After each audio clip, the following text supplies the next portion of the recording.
Bonjour à tous. Alors aujourd'hui, nous allons parler du projet ARIS. Qu'est-ce que c'est qu'un projet ARIS? C'est un projet qui a pour finalité de permettre à des enfants de pouvoir rentrer en contact radio avec un astronaute à bord de la Station spatiale internationale.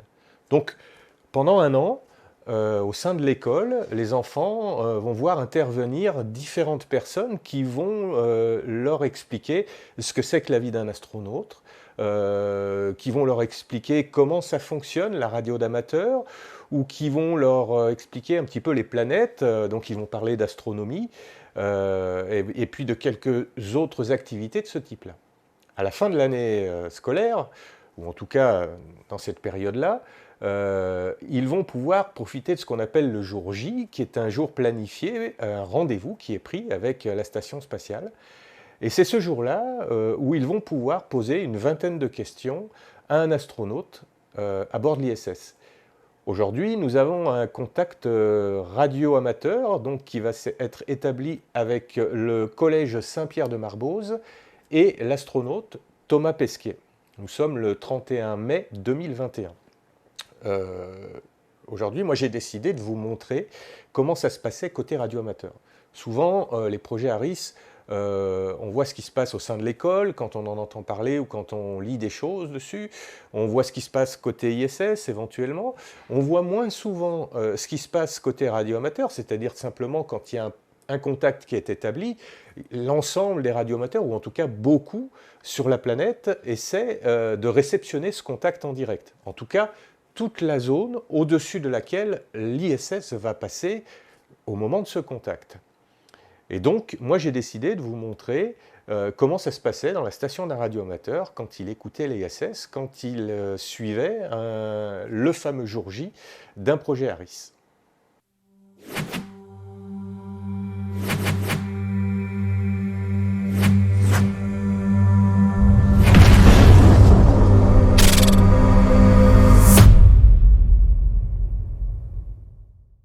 Alors, nous sommes dans mon shack radio, ma station radio si vous préférez, et c'est d'ici que nous allons faire l'écoute de la station.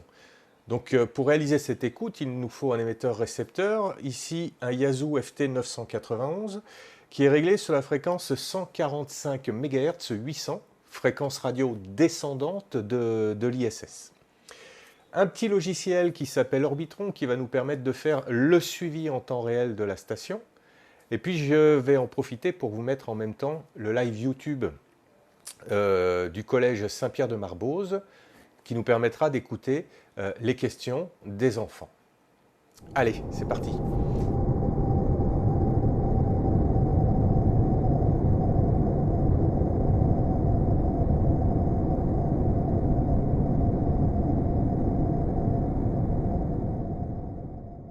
Mesdames et messieurs, nous allons établir un contact avec la Station spatiale internationale qui se déplace à 28 000 km/h à 400 km d'altitude au niveau de l'Afrique de l'Ouest actuellement. Ce contact est rendu possible grâce à l'organisation ARIS, Amateur Radio in the International Space Station. ARIS est un groupement de bénévoles issus de 9 pays qui ont mis en place et maintiennent un équipement radio-amateur à bord de la station spatiale. Il y a 2 émetteurs, l'un à l'avant, l'autre à l'arrière du vaisseau spatial. Thomas Pesquet utilisera celui qui se trouve à l'avant dans le module Columbus. ARIS est supporté par des associations nationales de radioamateurs et par des agences spatiales comme la NASA, l'ESA, les agences spatiales canadiennes, japonaises et l'agence russe Roscosmos. Il existe une douzaine de stations radioamateurs ARIS réparties à travers le globe qui permettent de mettre en contact les élèves du monde entier avec l'ISS à toute heure de la journée. Et la station radioamateur qui établira le contact aujourd'hui avec nous est la station IK1SLD, située à Casale Monferrato, entre Turin et Milan, en Italie, opérée par Claudio Ariotti. So we have now 2 minutes, less than 2 minutes before the contact. Claudio, please tell us how you will handle the contact today. Ok, merci Joseph pour votre présentation. En bref, notre télébridge est situé à l'aéroport de Casale Monferrato dans le nord-ouest de l'Italie. Nous avons ici une station de radioamateur pour contacter l'ISS à la demande de l'organisation ARIS. Lorsque tu moins 30 secondes, je vais appeler l'astronaute Thomas Pesquet aujourd'hui avec l'indicatif Oscar Romeo 4, India Sierra Sierra. Et dès que le signal sera fort et clair, je vais inviter les étudiants à commencer par la première question. Pour les enfants, s'il vous plaît, ne pas oublier de dire over. Ceci est une chose très importante pour coordonner la conversation entre nous et l'astronaute. Maintenant, je vois la Station spatiale internationale approche à l'Europe et nous avons 10 secondes to the count. Voilà, c'est parti pour le direct. On voit qu'il y a un décalage de plus de 30 secondes là, avec ce qui se passe sur le live YouTube. Alors on va attendre les réponses de Thomas. La première question qui va être posée par Eline, c'est qu'est-ce qui vous a poussé à devenir astronaute ?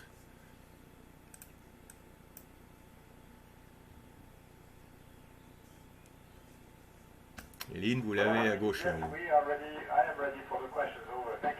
Voilà, Thomas qui dit qu'il est prêt pour les questions. Ça fait 2 fois.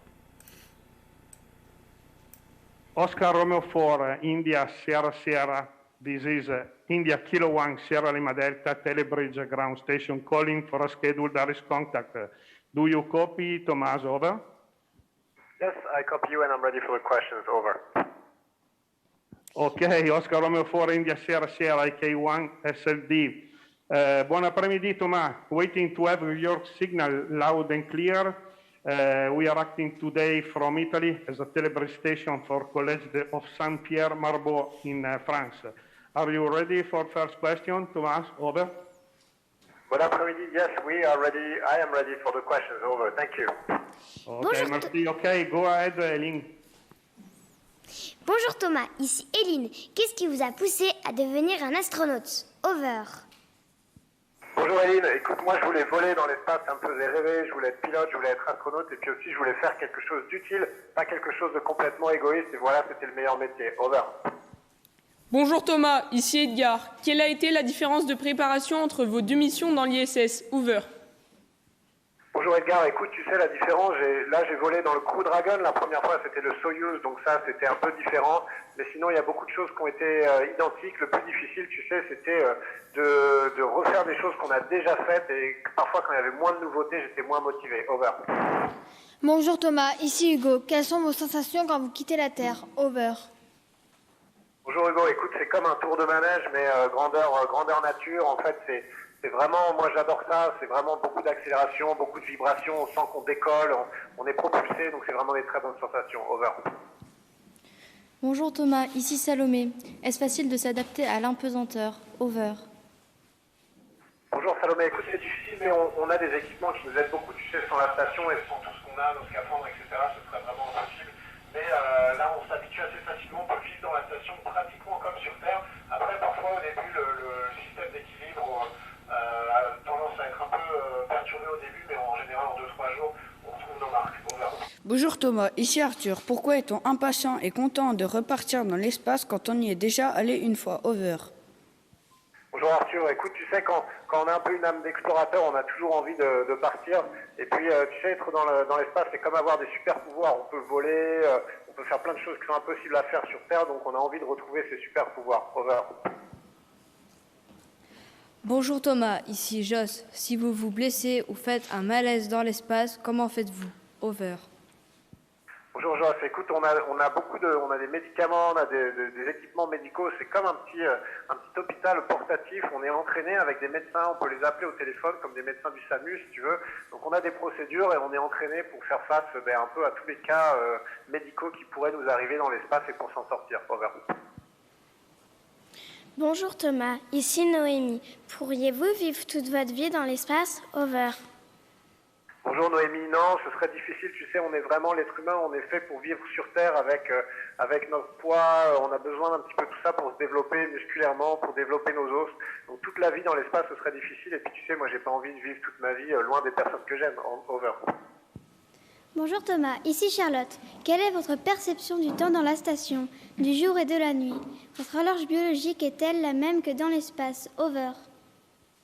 Bonjour Charlotte, oui, la perception du temps, c'est la même. Tu sais, si on regarde à l'extérieur de la station, le jour se lève et se couche au fur et à mesure qu'on tourne autour de la Terre. C'est un peu perturbant, mais heureusement, on regarde pas toujours dehors, pas souvent dehors, on est beaucoup à l'intérieur pour travailler. Et à l'intérieur, tu sais, on allume les lumières le matin et on les éteint le soir, donc on recrée un petit peu un rythme normal comme sur Terre. Over. Bonjour Thomas, ici Jules. Vous préférez marcher sur la Terre ou voler dans la Station spatiale internationale? Over. Bonjour Jules, tu sais, je préfère voler parce que voler c'est vraiment super chouette. Après, tu sais, on est plutôt fait pour marcher ici. On arrive à se débrouiller parce qu'on a la station spatiale, mais on est fait pour marcher sur Terre. Donc à un moment, je vais y revenir. Over. Bonjour Thomas, ici Nel. Il existe le mal des montagnes quand on monte en altitude. Existe-t-il le même mal dans l'espace? A-t-on une sensation de vertige quand on sort de l'ISS? Over. Bonjour Nel, non, c'est pas tout à fait pareil. Par contre, ça peut être un peu pareil que le mal de mer. Tu sais, quand on arrive dans la station, parfois on est désorienté, on a le système d'équilibre qui marche pas très bien et ça peut nous rendre un peu malade. Et c'est très similaire au mal de mer pendant peut-être un jour ou deux au début de la mission. Over. Bonjour Thomas, ici Marie pour Arthur. Est-ce qu'il peut y avoir des collisions de la station avec des astéroïdes? Over.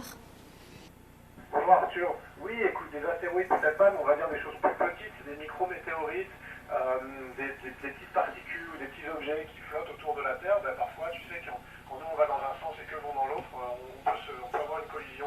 Heureusement, on est blindé pour ça. Tu sais, on a des modules en métal qui sont faits pour résister aux petits impacts. Et pour les gros impacts, s'il y avait des gros objets, heureusement, on arrive à prévoir et on peut dévier notre trajectoire pour les éviter. Over. Bonjour Thomas, ici Chloé. Quels sont les plus grands dangers auxquels vous êtes exposé? Over. Bonjour Chloé, les trois plus grands dangers, ce serait le feu, ce serait un trou dans un module de la station et on perdrait notre atmosphère, on perdrait notre air. Et le troisième, ce serait un produit toxique qui se répandrait dans l'atmosphère et qui vole, qui flotte, donc on peut pas contenir et qui serait dangereux. Ça, c'est les plus grands dangers, mais encore une fois, on a des équipements et des procédures pour y faire face. Over. Bonjour Thomas, ici Yaël. En dehors de la Terre, que voyez-vous à travers les hublots de l'ISS? Over. Bonjour Yaël, écoute, en dehors de la Terre, tu sais, on voit la Voie lactée, on voit le ciel, on voit les planètes. Alors on les voit un peu comme sur Terre parce qu'on n'est pas beaucoup plus près. Mais par contre, quand il n'y a aucune lumière, quand on est du côté obscur de la Terre, dans l'ombre de la Terre par rapport au Soleil, on voit vraiment un ciel magnifique. Et puis si on regarde un petit peu, on peut voir les étoiles bouger, on voit les constellations, c'est très joli. Over. Bonjour Thomas, ici Élise. Vous est-il arrivé de ne plus avoir envie de revenir sur la Terre? Over. Bonjour Élise, tu sais, ouais, au début on est très content d'être dans l'espace, on est très motivé, on a plein de choses à faire, mais au bout d'un moment on sait quand même qu'on a laissé derrière nous sa famille, ses amis, l'endroit où on est né, et tout ça c'est important et donc à un moment on a forcément envie de revenir. Over. Bonjour Thomas, ici Tia. Qu'avez-vous ressenti la première fois lorsque vous avez vu la Terre de l'espace? Over. La première fois, tu sais, Tia, j'ai ressenti que c'était vraiment très fragile. Sur Terre, on a l'impression que tout est immense, que c'est quasiment infini, que c'est très grand. Mais quand on voit la planète qui est suspendue comme ça, comme une petite boule dans l'espace, on a l'impression que c'est très fragile, un peu comme une bulle de savon. On se dit, oh là là, il faut faire très attention. Over. Bonjour Thomas, ici Elsa. Est-ce qu'à partir de l'ISS, on peut voir les dommages sur l'environnement causés par l'homme sur la Terre? Over. Elsa, oui, on peut voir ça malheureusement. Si on regarde un petit peu, on peut voir la pollution des rivières, on peut voir la pollution de l'air, on peut voir la fonte des glaciers. Et c'est dommage parce que la Terre, depuis l'ISS, est très très belle, mais parfois on voit un peu ces dommages-là. Over. Bonjour Thomas, ici Camille. Est-ce que l'espace est pollué? Over. Bonjour Camille. Il n'est pas vraiment pollué, on va dire, parce qu'il n'y a pas vraiment de vie dans l'espace, si tu veux, mais il y a des débris, en fait, c'est des choses inertes dans un milieu inerte. Donc c'est pas très joli, mais disons qu'on vient pas gâcher une vie qui existe déjà, comme si tu jetais quelque chose de sale dans un ruisseau, par exemple, ça serait pire. Mais il y a quand même pas mal de choses. On essaie de faire en sorte de ne pas créer de plus en plus de débris, et puis de nettoyer dans le futur les débris qui sont déjà over. Bonjour Thomas, ici Michel. Avez-vous noté des modifications dans l'ISS depuis votre dernier voyage? Over. Bonjour Michel, oui, tu sais, il y a des choses qui ont changé. On va même avoir un nouveau module normalement côté russe cet été, mais il y a des nouvelles expériences, et tu sais, un grand changement qu'on est en train d'installer cette semaine, on a même des nouvelles toilettes. Over. Bonjour Thomas, ici Lilou. Avez-vous réalisé votre rêve en allant dans la station internationale? Over. Bonjour Lilou, oui, c'était mon rêve, tu sais, quand j'étais petit, quand j'avais ton âge. Tu sais, quand on arrive à réaliser son rêve, c'est simple, il faut en trouver un nouveau et puis il faut essayer de le réaliser parce que c'est comme ça dans la vie. Donc j'en ai réalisé un, oui, mais il m'en reste plein. Over. Bonjour Thomas, ici Anis. Est-ce que vous souhaitez aller sur Mars un jour? Over. Bonjour Yanis, oui, écoute, tu sais, ce serait mon rêve d'aller sur Mars. Je pense que c'est une destination super intéressante, ce serait une aventure formidable. Et peut-être que c'est pas moi, peut-être que je suis déjà un petit peu trop vieux, peut-être que ce sera toi ou quelqu'un de ton âge ou quelqu'un de plus jeune que moi. Mais ce qui compte, c'est qu'on y aille un jour, que l'humanité aille poser le pied sur Mars, parce que ce sera une très belle aventure. Over. Bonjour Thomas, c'est Michel, l'animateur. Est-ce que vivre en boîte, ça conserve? Question subsidiaire. Over. Est-ce que vivre en boîte, ça conserve, c'est ça? Je ne sais pas, mais en tout cas, on arrive à se maintenir en bonne santé, on arrive à se maintenir de bonne humeur avec les collègues, tout se passe très bien pour l'instant. C'est vrai que le confinement, c'est pas le plus drôle de la mission, mais c'est comme dans un sous-marin, au final, on fait contre mauvaise fortune bon cœur et puis on profite de la vue. Over. Merci Thomas, j'espère que vous allez venir nous rencontrer dans les années futures. En tout cas, on sera prêt à vous recevoir. Over. Merci Michel, merci à tous. C'était un plaisir de vous parler aujourd'hui. J'espère que vous suivez la mission et que tout se passe bien à l'école et à très bientôt dans le futur. Over. Eh bien voilà, on a vécu un contact radio-amateur aujourd'hui entre l'ISS, la Station Spatiale Internationale, avec à bord Thomas Pesquet, et les enfants du collège Saint-Pierre de Marboz. Un contact vraiment de qualité, c'est-à-dire qu'on a eu un signal fort du début jusqu'à la fin. Pas de perte de la liaison, pas de bruit parasite qui nous aurait empêché de comprendre ce que Thomas voulait nous dire. Ça a été vraiment très confortable. Donc j'espère que ça vous a plu et que ça, pour ceux qui n'avaient jamais eu l'occasion de suivre un contact via ISS, un contact radio-amateur de ce type-là, j'espère que ça vous aura donné un petit peu envie. Alors, pour les connaisseurs, normalement, on utilise une antenne à polarisation circulaire pour suivre un contact via satellite. Je rappelle que la station ISS est un satellite, habité certes, mais c'est un satellite. Et il est préférable d'utiliser des antennes à polarisation circulaire. Bon, ici, il n'y en a pas au-dessus du toit de la maison, pas d'installé en tout cas en ce moment. Donc j'ai fait avec ce que j'avais sous la main. J'avais mis 2 émetteurs-récepteurs en réception, un avec une antenne HB9CV, 2 éléments en polarisation verticale, et un autre avec une antenne Quaggy, 8 éléments en polarisation horizontale. Donc censé avoir un gain supérieur à l'HB9CV, mais il se trouve qu'aujourd'hui, c'est la polarisation verticale qui a été favorisée sur ce passage de l'ISS. Donc on a beaucoup mieux entendu Thomas sur le transceiver qui était équipé de l'HB9CV que sur l'autre avec la polarisation horizontale. Voilà. En règle générale, on peut dire que c'est quand même assez souvent la polarisation verticale qui est favorisée, même si de temps à autre, c'est bien d'avoir une antenne à polarisation horizontale pas loin. Mais le mieux, comme je vous le disais, c'est quand même une antenne faite pour, donc une antenne à polarisation circulaire. Ceci étant dit, juste pour votre information, dans pas longtemps, il y a une petite activation SSTV via ISS qui va avoir lieu le 9 et le 10 juin 2021. Donc préparez-vous à recevoir des images. Pour ceux qui ne connaissent pas ce type d'activation, cela fait partie également du programme ARIS. Et là, c'est une période qui dure 1 jour, 2 jours, des fois plus, pendant laquelle la station envoie régulièrement des images en SSTV, Slow Scan Télévision, en direction de la Terre. Et nous, les radioamateurs, on aime assez ça, et on passe souvent du temps à réceptionner ces images, à les décoder, et à essayer de les récupérer de manière à ce qu'elles soient le plus propres possible. Voilà, très heureux d'avoir pu faire ce contact aujourd'hui avec vous et de vous le faire partager. Et surtout pour les enfants avec qui j'ai déjà eu l'occasion de réaliser un contact ARIS, un projet ARIS, qui savent que les radioamateurs écoutent de leur côté, mais qui ne savent pas à quoi ça ressemble, qui ne savent pas comment. Voilà, les enfants aujourd'hui, vous savez comment ça se passe chez un radioamateur, et chez moi comme chez les autres, quand on vous écoute faire vos contacts avec les astronautes qui se trouvent sur la station spatiale. Je vous dis à très bientôt.